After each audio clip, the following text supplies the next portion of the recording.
أعوذ بالله من الشيطان الرجيم.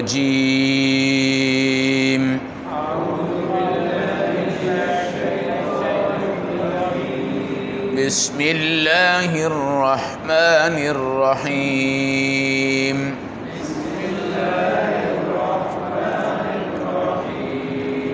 وإذ اعتزلتموهم وما يعبدون إلا الله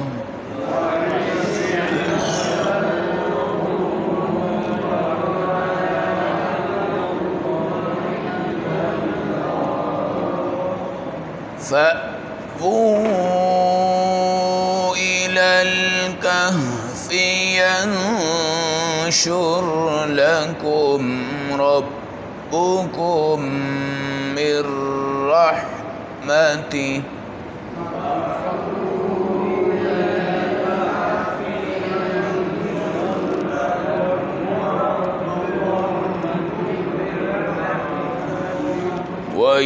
ويهيئ لكم من أمركم مرفقا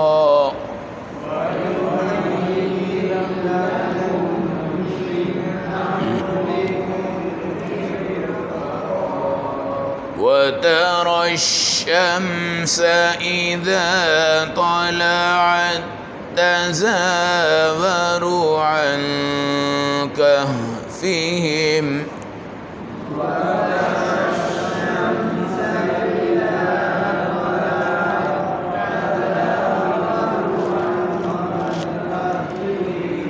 ذات اليمين وإذا غربت تقرضهم ذات الشمال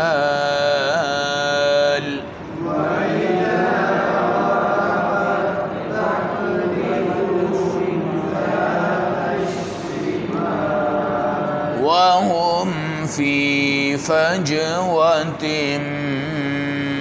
منه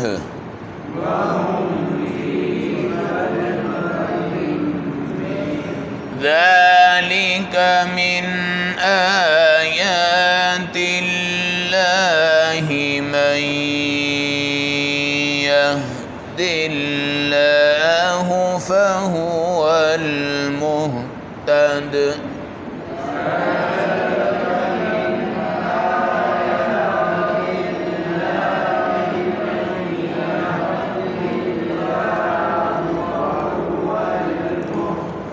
ومن يضلل فلن تجد له وليا مرشدا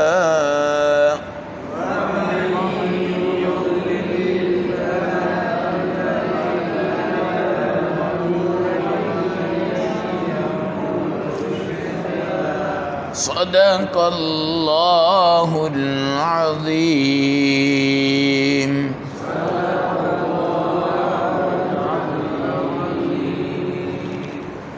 تلاوت کردہ آیات مبارکہ کا ترجمہ. وَإِذِ اعْتَزَلْتُمُوهُمْ جب تم ان مشرکوں سے الگ ہو گئے ہو. وَمَا يَعْبُدُونَ اور ان کے بتوں سے بھی تم الگ ہو چکے ہو. الا اللہ مگر تم نے صرف اللہ کا دامن پکڑا ہے. فَأْوُوا إِلَى الْكَهْفِ آؤ چلو تم غار کہف کی طرف. يَنْشُرْ لَكُمْ رَبُّكُمْ مِنْ رَحْمَتِهِ وہاں پر تمہارا رب تمہارے اوپر اپنی رحمتوں کو پھیلا دے گا. وَيُهَيِّئْ لَكُمْ مِنْ أَمْرِكُمْ مرفقا اور تمہارے تمام کاموں میں اللہ کامیابی اور درستگی نصیب فرمائے گا.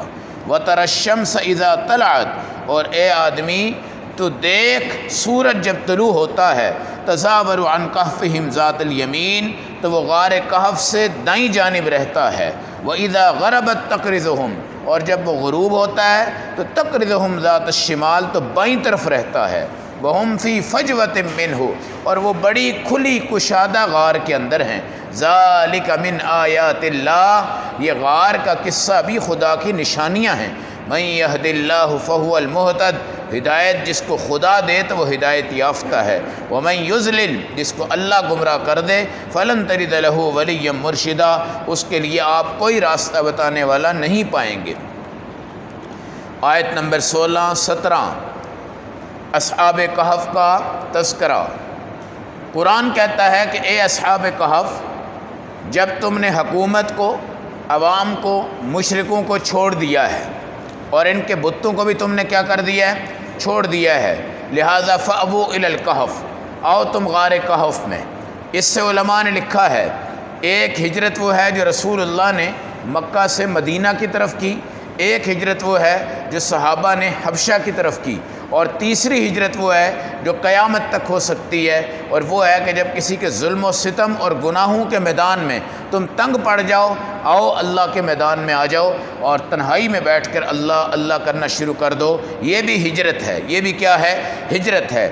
جب تم جدا ہو چکے ہو، اللہ کو تم نے لے لیا، اللہ کے دامن کو پکڑ لیا، فأووا الی الکہف، تم سارے آ جاؤ غار کہف میں۔ ینشر لکم ربکم من رحمتہ، وہاں پر اللہ تمہارے لیے اپنی رحمتیں برسائے گا۔ اور رحمت کیا ہے؟ سب سے بڑی رحمت کیا ہوتی ہے؟ کہ آپ شرک سے بچ جائیں۔ کیا ہو جائیں؟ لوگ کہتے ہیں میرے اوپر بڑی رحمت ہے جی، میرے اوپر بڑا کرم ہے، ہیں 2-4 پلازے ہیں، 2-4 کوٹھیاں، 2-4 گاڑیاں، 2-4 زمینیں اور 2-4 مربع میرے اوپر زمین، بڑا رحم ہے، بڑا اللہ دا کرم ہے۔ لوگ اکثر آپ کو یہ کہتے ہوئے چلیں گے، لیکن یہاں کون سی رحمت تھی؟ یہاں تو کوئی زمین اصحاب کہف کی نہیں ہے، ان کا گھر بھی کوئی نہیں ہے،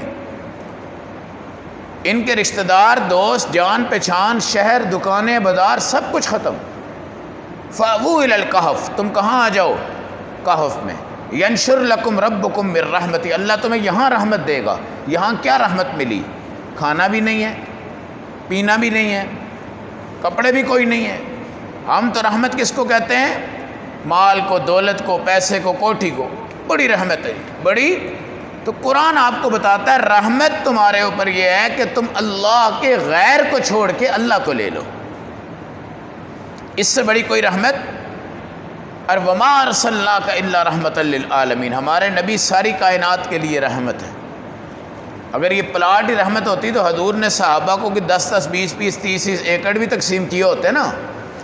تو رحمت کا مطلب مال آنا نہیں ہے، رحمت کا مطلب اپنے رب کا دربار اور خدا کی دوستی تمہیں نصیب ہو جائے، اس کو کیا کہا کرو؟ رحمت۔ اب اصحاب کہف کو اللہ کہتا ہے کہ اللہ تمہارے اوپر اپنی رحمت کو پھیلا دے گا، اور کیا ہوگا؟ وَيُهَيِّئْ لَكُم مِّنْ أَمْرِكُم مِّرْفَقًا، تمہارے سارے معاملات کیا ہو جائیں گے؟ درست ہو جائیں گے۔ اب دیکھیں گے جب سوئے ہیں تو کلمہ پڑھ کے سوئے ہیں، لا الہ الا اللہ، ہیں جی، اور جب اٹھے ہیں اسی میں اٹھے، سینکڑوں سال ان کے گزرے ہیں، لیکن نیند ان کی بھی کلمے پہ ہے اور بیداری بھی ان کی کلمے پہ ہے۔ یہ ہے رحمت، یہ ہے رحمت۔ پھر آگے دیکھیں اللہ نے انتظام کیا کیا۔ وَتَرَى الشَّمْسَ إِذَا طَلَعَتْ، جب یہ سورج طلوع ہوتا تھا تو یہ جنوب والی سائڈ میں پڑتا تھا، اور جب غروب ہوتا تھا شمال والی سائڈ پہ ہوتا تھا۔ غار کی نوعیت اور غار کی لوکیشن ایسی تھی کہ جنوب میں پڑے یا شمال میں پڑے وہ اندر نہیں لگتا تھا۔ اندر جس بندے کا 2-3 مرلے کا گھر ہوتا ہے نا جی، تو وہ 3-4 جگہوں سے دھوپ اس کے اوپر آ کے پڑتی ہے۔ جب وہ 2-3 کنال کا گھر ہوتا ہے تو اس نے 1 کنال کور ایریا کیا ہوتا ہے اور باقی سائڈیں اس نے کیا کی ہوتی ہیں؟ چھوڑی ہوتی ہیں، تو تقریباً اکثر اس کے گھر کے بالکل سینٹر والے حالوں میں دھوپ نہیں پڑتی۔ یہ غار بھی اس طرح کی تھی۔ اب مشرق، مغرب، جنوب، شمال، یہ چاروں نام قرآن نے دیے ہیں۔ چاروں نام کس نے دیے ہیں؟ قرآن نے دیے ہیں۔ مشرق، وللہ المشرق والمغرب، رب المشرقین ورب المغربین۔ جنوب، شمال، یہ نام بھی کس نے دیا آپ کو؟ قرآن نے دیے۔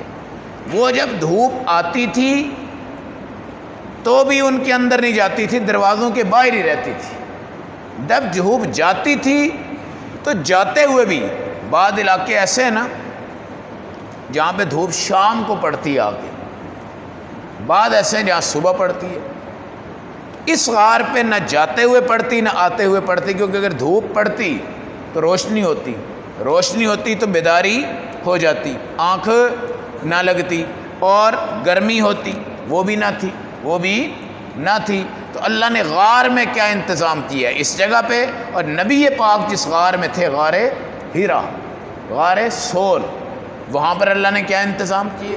غار سور میں بھی اللہ نے بڑے خوبصورت انتظام کیے ہیں، غار ہیرا میں بھی اللہ نے بڑے خوبصورت انتظام کیے ہیں، کیونکہ غار ہیرا میں بھی نبی اللہ کی عبادت کرتے تھے، غار سور میں بھی اللہ کی عبادت کرتے تھے۔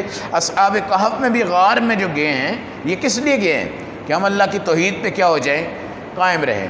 تو میں نے بتایا رحمت خداوندی یہ ہے کہ آپ اور میں اللہ کی توحید پہ رہیں، میں اور آپ کس پہ رہیں؟ اللہ کی توحید پہ رہیں، اور شرک سے بچ جائے، شرک سے بچ جائے، یہ ہے رحمت، یہ ہے۔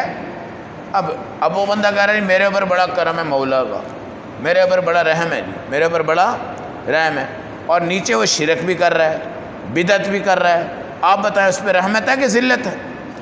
جو بندہ شرک کر رہا ہے، بدعت کر رہا ہے، اس پہ اللہ کی طرف سے ذلت ہے، اور وہ لوگوں کو کہہ رہا ہے میرے اوپر بڑی رحمت ہے جی۔ اب علماء ہیں، اولیاء ہیں، کتب ہیں، ابدال ہیں، غوث ہیں، ان حضرات کو دیکھو، سادہ سا لباس ہوتا ہے، دھوتی پہن کے زندگی گزارتے ہیں، سلیپر پہنتے ہیں، اللہ اللہ کرتے رہتے ہیں، درویش سے بندے ہوتے ہیں، ان کے پاس کوئی کوٹھیاں، گاڑی، جہاز، دولت، یہ چیزیں نہیں ہوتی۔ اب ہم کیا کہیں کہ دولت مندوں پہ رحمت ہے اور کتب ابدال کے اوپر رحمت نہیں ہے؟ ان پہ رحمت ہے کیونکہ یہ اللہ کو ایک مانتے ہیں، اللہ کو۔ حضرت معاذ بن جبل رضی اللہ تعالیٰ عنہ کو آپ نے یمن کا جب گورنر بنا کے بھیجا تو آپ نے فرمایا یا معاذ لا تشرک باللہ، وہاں پہ شرک نہ کرنا۔